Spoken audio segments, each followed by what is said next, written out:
Break के बाद आपका स्वागत है। तो अपने विशेष पेशकश में हम आपको एक ऐसे शख्सियत से रूबरू करा रहे हैं जिन्होंने इतिहास रचा है अपनी उपलब्धियों से, अपने कार्यों से, एक साधारण इंसान से महामानव बनने का सफर तय किया है। और उनका नाम है सिमोन उरांव, जिन्हें पद्मश्री अवार्ड देने की घोषणा हुई है। अब आपको दिखाते हैं कि सिमोन उरांव ने अपने इलाके में क्या कुछ किया है, कैसे इनके हिम्मत और हौसले ने बंजर जमीन में भी हरियाली ला दी, कैसे जहां पर लोग एक फसल को तरसते थे, आज की तारीख में कई फसलों का वहां पर उत्पादन हो रहा है। और उसका जायजा लिया है राजेश कृष्ण ने। ये भीषण जंगल आप देख रहे हैं, कितना घना जंगल है। और इस जंगल के बीच में हमारे आने का कारण है क्योंकि हमारे साथ यहाँ के मसीहा और यहाँ के जो पद्म विभूषण पुरस्कार प्राप्त करने वाले जमटोली के लिए जो मसीहा हैं और आज भारत के फलक पे जिनका नाम है सिमोन उरांव जी, इनके साथ है। इतना घना जंगल में हमको ले आए हैं। और किसको किसको लाए हैं? यहाँ तो बहुत लोग आए हैं, जितना विधायक लोग भी आया, डीसी लोग आया, कर से करीब के सोन आया, फिर जितना वीडियो के सोन आया तो नहर दिया 5,500 फीट पका। और सुधीर प्रसाद आया तो 300 लंबा 300 चौड़ा 11 फुट तालाब दिया। पहला बांध आपने कौन सा बांध बांधा था? पहला बांध तो सबसे पहले जमीन बनाने के लिए बांधे हैं निरपत्रा बांध, एकदम आखिरी। तो आप हमको अभी कौन सा बांध दिखाने लाए? अभी आ रहे हैं जो पहला सबसे फर्स्ट ने बांधे जमीन बचाने के लिए। हाँ। तो गाय घाट बांध, ये गाय घाट बांध है। हाँ, ये प्राइवेट गांव वाला मिल के बांधे है, 45 फीट ऊंचा है। ये जब बांध आप बांध रहे थे, ये कब की बात है? आप बताएंगे कि कब किस समय की बात है? ये 55 से शुरू किए और 70 में निमरा ये। 55 से 70 यानी कि 15 साल इसको लगा काम करने में। लगातार जंगल झाड़ 5,500 फीट नहर 45 फीट ऊंचा बांधने ने हम को 15 साल लगा। इतना बड़ा प्रोजेक्ट को करने के लिए किन लोगों का सहयोग रहा? पूरा गांव का जनता पूरा सहयोग दिया। क्या गांव का लोग काम करता था इसमें? तो मुआवजा पैसा वगैरह भी लेता था? कभी कभी एक बाइक गरीब रहता है तो गरीब अपना फंड से जो हमरा सोसाइटी में था फंड, उसको जो आयत गरीब रहता है उसको, जिसका जमीन नहीं है उसको देते थे और जिसका जमीन है उसको नहीं देते थे। क्या सब कठिनाई इस बांध को बांधते समय उस समय आपके पास आया? कर से करीब कुछ तो सरकारी विभाग से हमारे पर दबाव आया कि आप इतना बड़ा जंगल ने कहे नहर बना रहे हैं, कर रहे हैं, बांध बंध रहे हैं, कहीं कुछ कठिनाई आया। मगर तब सब जनता हमको सहयोग दिया, पढ़ा सहयोग दिया जनता, और अभी सब काम सफल हो गया। ये वही पढ़ा जो इसको आपने बनाया था। हाँ। अच्छा दादा, तो इसमें उस समय सरकार के लोग भी कुछ सहयोग के लिए आपके पास आए? यहाँ जेखन शुरू वो लोग बैठा ना, से खन मांग किए हम कि हमको कुछ बांध बांधने के लिए पैसा चाहिए। तो करीब जयफर साहब था, जेखन कांग्रेस का राज था, आया और हुलका कहा कि ये पैसा सरकार बुहाने के लिए नहीं देंगे। आज जब आप आकर इसको देखते हैं इस जगह को, तो कैसा लगता है? खुश लगता है। क्षेत्र में जहाँ देखते हैं तहाँ देखने में हरा भरा लगता है। हर डांट दोने जाते हैं तो कभी मटर मिलता है, तो टमाटर मिलता है, तो गोभी मिलता है। और कितना लोग को खुशी मिलता है इस बांध को देखने से? कर सके 50,000 से ऊपर के। आज जो इनाम मिला है आपको सरकार की तरफ से, क्या आप सोचते हैं कि आपने ये किया था इसी के लिए मिला है? देखिए, मिला तो इसी के चलते मिला है जरूर, मगर सारा जनता का सहयोग से मिला है। सिमोन उरांव जी ने प्रयास किया, जीवन भर संघर्ष किया, भूखे रह करके भी समाज के लोगों को एक सूत्र में बांधने के लिए ये मिशन को अंजाम दिया, जिसका पुरस्कार भारत सरकार ने तो इन्हें दिया है, लेकिन इन्हें वो खुशी नहीं मिली जिस खुशी के लिए जो खुशी इन्हें वास्तव में चाहिए। क्योंकि आज भी झारखंड में कई ऐसे किसान और कई ऐसे परिवार हैं जहां की चूल्हे नहीं जल पा रही हैं, और उन चूल्हों को जलाने में जब तक सरकार अपना प्रयास नहीं करेगी तब तक सिमोन उरांव जैसे असली हीरो को वास्तविक खुशी नहीं मिलेगी। सहयोगी चंदन के साथ राजेश कृष्ण, खक्सी टोला गांव, बेरो प्रखंड, रांची, नक्षत्र न्यूज के लिए। तो आपने देखी तस्वीरें किस तरीके से सिमोन उरांव ने इतिहास रचा है। अब सवाल यहां पर यह भी है कि जब एक साधारण सा पुरस्कार भी किसी इंसान को मिल जाता है तो उसकी बाँछें खिल जाती है, उत्साह से उसके चेहरे लबोरेज हो जाते हैं। और जब बात हो पद्मश्री की तो बात ही कुछ और हो जाती है इसकी, लेकिन उसके बावजूद सिमोन उरांव उस सम्मान को नहीं लेना चाहते। ये सवाल व्यवस्था के लिए बहुत बड़ा सवाल है, सरकार के लिए बहुत बड़ा सवाल है कि आखिर एक इंसान जिसे पद्मश्री सम्मान से नवाजा जाने वाला है, आखिर वो इस सम्मान को लेने से पीछे क्यों हट रहा है। आइए हमारे साथ जो शख्सियत हैं सिमोन उरांव जी, उनसे ही बात करेंगे, समझने की कोशिश करेंगे।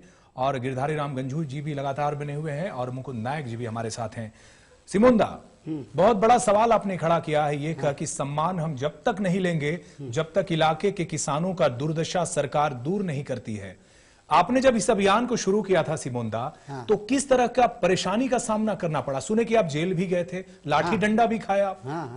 कैसे क्या हुआ था सिमोन दा? देखिए, सामाजिक को सुधराने और चलाने ने एक साथ जोड़ने ने कितना कठिन हुआ, और हमको जोड़ के एक पढ़ा राजा बनाया 52-53 ने, और उस सब का सहयोग से हम बड़ा बड़ा बांध बनाए, बड़ा बड़ा रास्ता बनाए, पोखरा बनाए, कुआं बनाए, से ले कि जनता को जितना जे इंदिरा बनाना ना, हर किस्म का अन्याय सूद हो जाना चाहिए सरकार को, और जनता का सामने काम सही होना चाहिए। तीर धनुष लेकर भी आप खड़े हो जाते थे, लोगों के सामने तान देते थे तीर धनुष।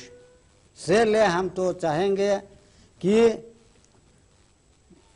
इतना योजना सरकार का है और किसान तक सही नहीं पहुंचता है, इसलिए हमको बहुत दुख लगता है। मीटिंग ने हमको कभी कभी सवाल करता है, हमको जवाब देने नहीं पड़ते हैं जी। तो आप ये सवाल सरकार से नहीं पूछते हैं? क्या पूछेंगे, वो तो बात नहीं करते हैं तो किससे पूछेंगे? जी। अच्छा, आपके गांव में कई विधायक गए, डीसी गए, बीडीओ गए, क्या इन लोगों के जाने के बाद इलाके की स्थिति नहीं सुधरी? लोगों ने विकास की योजनाओं को नहीं दिया वहां पर कि स्थिति सुधर पाए वहां? देखिए, जे खान सुधीर प्रसाद गया तो हम उसको, हमरा लिए वो सोच रहा था कि जनता के लिए तो बहुत चीज किए मगर अपना लिए कुछ नहीं किए, अपना लिए एक करिए। तो हम कहें कि एक स्कूल दे दीजिए, उस सम्मुख हुआ, तब कहें कि अस्पताल दे दीजिए, तो कहें कि वो भी सम्मुख। तो हम उसके सवाल रखे कि हमके ऐसा मंदिर दीजिए कि दिन और रात पूजा करेगा, ये मंदिर दीजिए। बहुत अच्छा, वो गड़बड़ा गया जी। हाँ, तो कहें 300 लंबा, 300 चौड़ा, 11 फीट गढ़ा हमको तालाब दे। कितना न बने? 80,000, तुरंत 84,000 लिखा जी, और टोटल दिया। तो कितना दिन ने बनाइए? कल 2 महीना ने बनाए, और 2 महीना ने हम उतना 300 लंबा, 300 चौड़ा और 11 फीट गढ़ा बना के दिखा। अच्छा सिमोन दा, जरा उसके बारे में भी बताया, जब आपको 23 लाख रुपए के सोन ने दिया था गांव में बांध बनाने के लिए, और आपने उसमें से 10 लाख रुपए वापस भी कर दिए सरकार को, उसके बारे में कैसे क्या हुआ था सिमोन दा? देखिए, 13 लाख तो बन गया, तो हम डीसी से बात किए कि गाय घाट का बांध का 5,500 फीट नहर बन गया, और एक नाला बनाएंगे। तो कौन बांध के बनाए? तो झरिया बांध के बनाएंगे जी। तो कहा आप बनाइए, तुरंत शुरू करवाइए। कहा तो हम 4,500 फीट फिर उसको भी बनाए। उसका लंबाई 4,500 है और 60 गांव के सिंचाई दे रहा है जी। मगर अभी बरखा का कमी से हमारा बांध बरखा ने 8 फीट कर से 1,500 एकड़ का पानी जी, बरसात ने एक बूंद भी नदी नहीं जाता है जी, सब पानी ऊपर रह जाता है। मगर 4-5 साल से हमारा बांध, पहला बांध नहीं भर रहा है तो दूसरा, तीसरा, चौथा कैसे भरेगा? बिल्कुल सही, वर्षा कम हुई है। से हम कहते हैं सरकार योजना है, इतना विकास के लिए मुखिया, सरपंच, प्रमुख, वार्ड हैं, से हम कह रहे हैं कि किसान को जागृत दीजिए कि फायदा हो और करेगा, उसको लाभ उसका मिल सके। कि पुराना, सुन ली, पुराना कुआं, पुराना तालाब, पुराना बांध, नहर कि 3,000 फीट ने एक छोटा छोटा बांध बने कि जितना लंबा है तो अपन सीमान तक जी, जमटुली सीमान कितना लंबा है उतना दूर ढोढ़ा उसको बांधेगा। भसनंदा ने कितना दूर तक ढोढ़ा है तो 3,000 एकड़ से जितना ढोड़ाने बांध बांधना चाहिए जी। पानी का ताकि पानी का जमा हो सके। हाँ, कि हम बना के दिखा दिए हैं वो ढंग से करना चाहिए जी। तो आपने कितना बांध, कितना कुआं और तालाब बनाया सिमोनदा? 3 गो बांध बना दिए हैं। जी। वो जमीन बना जी नेरपतरा बांध, अंत भालू बांध और खरवा गढ़ा वो जमीन बना। और ये गाय घाट, झरिया और देशपल्ली भी आपने बता रहे हैं इसको। जी। तो पहले गाय घाट बांध बांधे और उसमें सिंचाई के लिए कर से करीब 1,000 एकड़ सिंचाई हो रहा है और जंगल कर से 200 एकड़ जंगल भी सिंचाई हो रहा है। वो गाय घाट बांध है, उसको पूरा गांव का 100 साधुरा मिल के जिसका जमीन नहीं है उसको भी काम दिए और मछली पालन भी करवाया उन लोगों से आपने? है? मछली पालन भी आपने हाँ, किया? मछली पालन भी करवाए हैं। जिसका जमीन डूबा है ना जी। उसको रजिस्ट्रेशन करके सबको रोजगार भी दिया आपने? दे दिए हैं। अच्छा गंजू जी देखिए, बहुत बड़ी लकीर इन्होंने खींची है। अगर देखा जाए तो सरकार के संचालित योजनाओं के सामने बड़ी लकीर है, इसका कोई जोड़ नहीं है, कोई मिसाल नहीं है इस देश में। अब सवाल उठता है कि सरकार के द्वारा बनाए जाए कुओं में पानी नहीं रहता, सरकार के द्वारा बनाए गए बांध टूट जाते हैं। अब वहां पर यह मिसाल की तरह ही है इनके किए गए कार्य कि इनके बांध 1955 से 70 से लेकर आज तक की तारीख में टिके हुए हैं। इनके कुएं में पानी लबलबा कर वहां भरा रहता है। ये तो बड़ा सवाल है सिस्टम के लिए। आपने सुना होगा जी। कि राजीव गांधी ने स्वयं कहा था अपने शासनकाल में जी। कि केंद्र से जो 1 रुपया जाता है वो 13 पैसा गांव में पहुंचता है, जी। बाकी 87 पैसे ऊपर ही ऊपर लोग अधिकारी कर्मचारी मिल बांट कर बंदर बांट कर लेते हैं। जी। तो कैसे विकास होगा? यहाँ तो क्या जितने यही भी पीड़ा अधिकारी है? और क्या यही कर्मचारी, पीड़ा है सिमोन उरांव की जो इन्हें पद्मश्री का अवार्ड लेने से पीछे खींच रहा है? नहीं खींच नहीं रहा है जी। ये लेने के लिए तैयार, लेकिन गांव की जो समस्या जी। है, किसानों की जो समस्या है, जिस ओर सरकार को जिसकी बात आप कर रहे जी। हैं उसको ध्यान देना चाहिए। के सोन जैसे इनको काफी सहयोग दिया और बांध वगैरह बनाने में, वैसे हर अधिकारी सामने आए और उनके विकास के लिए काम करे। मैं तो कहता हूं सीधा इन्वॉल्व होना चाहिए सरकार को। ऐसे लोगों को तो सूबे का ब्रांड एम्बेसडर घोषित करना चाहिए। जो संचालित हो रही योजनाएं है उसका तो एक तरह से नायक का तमगा देना चाहिए ऐसे लोगों को। क्योंकि अधिकांश अधिकारी और कर्मचारी यहाँ जीने खाने के लिए आए, वो यहाँ का विकास करने के लिए नहीं आए। जी। इसलिए कभी भी यहाँ के जो फंड विकास के लिए आते हैं वो जनता तक नहीं पहुंचते हैं। अगर पहुंचती भी है तो ऊपर ऊपर लोग कागज पे ही सब कुछ दिखा देते हैं। बांध वहां बनाते हैं जहां पानी नहीं टिके, तालाब वहां बनाएंगे जहां पानी नहीं रहे। ये काम तो गांव वालों को पूछना चाहिए कि तालाब कहाँ बनाना चाहिए, बांध कहाँ बनाना चाहिए, कुआं बनाना। यहाँ तो सरकार ही निर्णय करती है, जो गलत है। जी ग्राम सभा की जो परिकल्पना है वो तो साकार ही नहीं हो रहा ग्रामीण इलाकों में, कि लेकिन गांव वाले अपने विकास की योजनाओं को खुद चयन करें। लेकिन वहां क्या हो रहा है कि आप बिजली देते हैं और बटन अपने पास रखते हैं, जी। तो कैसे वो उसका उपयोग चलिए, करें? बड़ा सवाल है। बिजली तो जाती है गांव में, लेकिन बिजली का स्विच ऑन और ऑफ कैसे हो ये कोई और तय करता है, जिसके कारण विकास की योजनाओं का लाभ ग्रामीणों को नहीं मिल पाता। मुकुंदा, मैं चाहूंगा, बहुत बड़ी उपलब्धि है झारखंड के संदर्भ में। हालांकि समस्याओं की तो लंबी फहरिस्त है। अगर समस्याओं की बात करेंगे तो एक लंबा दौर चल पड़ेगा, लेकिन आज की तारीख में कहीं ना कहीं सेलिब्रेट करने की बात है। एक पद्मश्री अवार्ड इनके खाते में आया है, इनके संघर्ष के बदौलत, इनके किए गए कार्यों की बदौलत। तो सवाल यहां पर यह भी है, जिस तरीके से इन्होंने व्यवस्था पर ही सवाल खड़े किए हैं कि उन्होंने जी 55 से 70 के दशक में जिन बांधों का निर्माण कराया, उस दौरान किसी ने इसकी सुधि नहीं ली। आंशिक सहयोग मिलता रहा, लेकिन जो सहयोग मिलना चाहिए था, जो इनके इलाके की तस्वीर बदल सकता था, वो सहयोग नहीं मिल पाया। हम चाहेंगे कि इनके इस कृतित्व पर या फिर इन्हें जो पुरस्कार मिला है, इसके बारे में अगर आप कुछ गुनगुनाना चाहें तो मैं चाहूंगा कि हमारे दर्शकों को जरूर गुनगुनाऊंगा। लेकिन मैं सिमोन बाबा का जी जो दर्द है, आज पद्मश्री से विभूषित होने के बाद जी मैं इनके दर्द का समर्थक हूं। बिल्कुल, मुझे लगता भी है जो इनकी सोच है कि इनको पद्मश्री मिल रहा है जी, लेकिन जो किया, जिनके लिए किया, उसके बदौलत बिल्कुल चाहते हैं कि इनके साथ उनकी खुशहाली भी बनी रहे या उनको खुशहाल बनाने की योजना सरकार बनाए, तभी इनको पद्मश्री पाने की खुशहाली होगी। और दर्शकों को यह भी बता दें कि जिस पद्मश्री अवार्ड की घोषणा की गई है भारत सरकार के द्वारा, इन्होंने उस अवार्ड को किसानों को समर्पित कर दिया है। इन्होंने घोषणा किया कि ये अवार्ड जो है हमारा नहीं है, ये मैं किसानों को समर्पित करता हूं। ये भी इनका बड़प्पन ही है। जी मुकुंदा। तो गीत सुनाई दो। जी हाँ, पूरा कीजिए आप। हाँ, तो मैं सिमोन बाबा के नाम से एक छोटी सी नागपुरी रचना आप सभी श्रोताओं को सुनाना चाहता हूं। जी।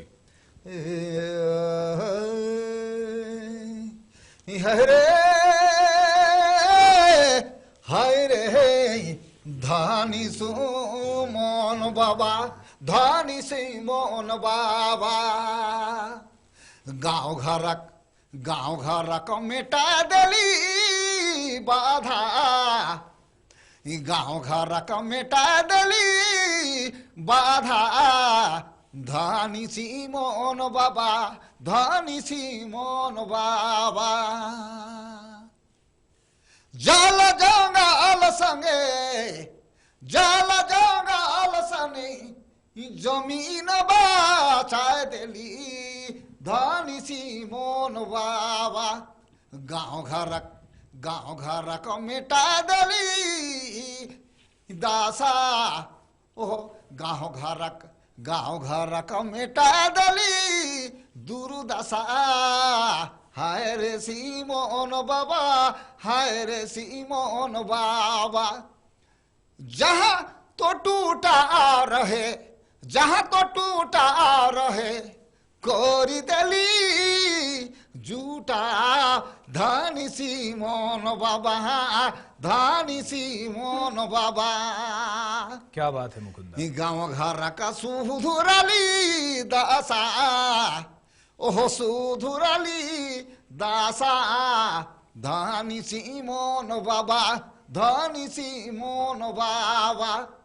और का कर ली, खेत बाड़ी सुखल रहे, खेत बाड़ी सुखल रहे, हरियाली लानी देली, हरियाली लानी देली, धानी सिमोन बाबा, धानी सिमोन बाबा। क्या बात है मुकुंदा, आपके गीत तो सच में एक प्रेरणा की तरह हैं। और सच में आपने इन गीतों के द्वारा, इन शब्दों के द्वारा जो वर्णन किया है सिमोन उरांव का, वाकई में ये परिलक्षित भी हो रहा है, प्रासंगिक भी है आज की तारीख में। और आपको बता दें कि जड़ जंगल जमीन को सिमोन ने अपना भगवान माना और कुदरत की ये पूजा करते रहे, और कुदरत के पूजा के साथ साथ इंसानियत को भी इन्होंने सिरमौर बनाया। और आज की तारीख में पद्मश्री अवार्ड से नवाजे जा रहे हैं सिमोन उरांव। लेंगे फिर से एक छोटा सा ब्रेक, लेकिन हमारी ये चर्चा जारी रहेगी। ब्रेक से लौटेंगे तो हमारे बीच जो खास मेहमान मौजूद हैं उनसे हम जानने की कोशिश करेंगे कि मौजूदा स्थिति में और क्या कुछ व्यापक तरीके से समाज के विकास के लिए, देश के विकास के लिए किया जा सकता है।